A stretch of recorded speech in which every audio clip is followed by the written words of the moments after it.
இசைவாணி அவர்களுக்கு எதிராக இந்து அமைப்புகள் போராட்டம் நடத்திருக்காங்க. அவர் மீது நடவடிக்கை எடுக்கணும், ஒரு பாடல் பாடியதற்காக அவர் மீது நடவடிக்கை எடுக்கணும் மாதிரி எல்லாம் சொல்லி போராட்டம் நடத்திருக்காங்க.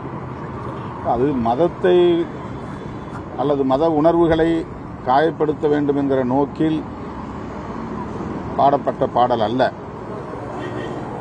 ஐயப்பன் திருக்கோவிலில் பெண்கள் நுழையக்கூடாது என்கிற சர்ச்சை எழுந்தபோது ஒரு பெண்ணிய குரலாக அந்த குரல், பெரியாரின் குரலாக அந்த குரல்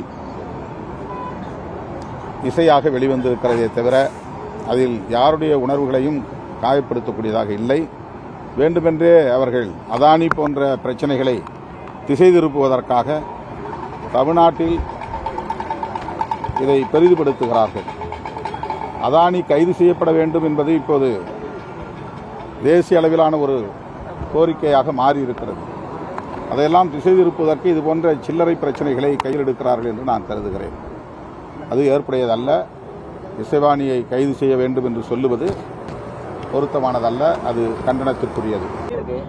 அவங்க முக்கியமான பில்லெல்லாம் பாஸ் பண்ண போறாங்க. ஒரே நாடு ஒரே தேர்தல் பாஸ் பண்ணுறாங்க. எதிர்கட்சிகள் எந்த அளவுக்கு கையில் எடுக்க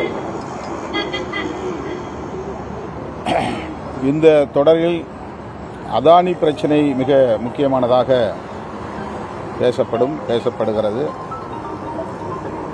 உத்தரப்பிரதேசத்திலும் அங்குள்ள மாநில அரசு, பாஜக அரசு இஸ்லாமியர்களுக்கு எதிரான வன்முறையை தட்டவிழ்த்து விட்டிருக்கிறது. துப்பாக்கிச் சூட்டில் 3 படுகொலை செய்திருக்கிறது. இதுபோன்ற பிரச்சனைகள் முக்கியமான பிரச்சனைகளாக எதிர்க்கட்சிகளால் மேற்கொள்ளப்பட உள்ளன. எதிர்க்கட்சிகளுக்கு உரிய வாய்ப்பை தருவதில்லை, எதிர்க்கட்சிகளின் கோரிக்கைகளையும் பொருட்படுத்துவதில்லை என்பதுதான் மோடி அரசின் இலக்கணமாகவே இருக்கிறது. ஆகவே இப்போது அவர்கள் புதிய மக்கள் விரோத சட்டங்களை கொண்டு வருவதற்கு முயற்சிக்கிறார்கள். அதை கட்டாயமாக எதிர்க்கட்சிகள் ஒருங்கிணைந்து முறியடிக்க முயற்சிப்போம்.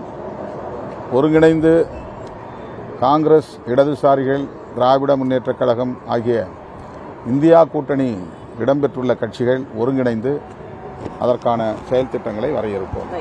பாமக நிறுவனர் குறித்து தமிழக முதலமைச்சர் பேசியது, அவர் வகிக்கக்கூடிய பதவிக்கு நல்லது. பாமக சேர்ந்த கட்சியினர் 2 நாளாக ஆர்ப்பாட்டம் தமிழக முழுவதும் பண்ணிக்கிட்டு இருக்காங்க. முதலமைச்சர் மன்னிப்பு கேட்கணும், பொது இடத்துல மன்னிப்பு கேட்கணும் கோரிக்கை. இதற்கு நான் கருத்து சொல்ல விரும்பவில்லை. சார்,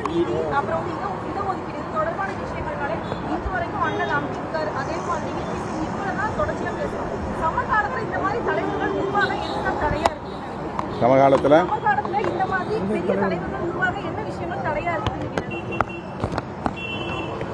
சமகாலத்தில் தலைவர்கள் உடனே வெளிப்பட மாட்டார்கள். காலத்தின் போக்கில்தான் மக்களால் ஏற்கப்படும் தலைவர்கள் அடையாளம் காணப்படுவார்கள். இப்போது சமூக நீதிக்காக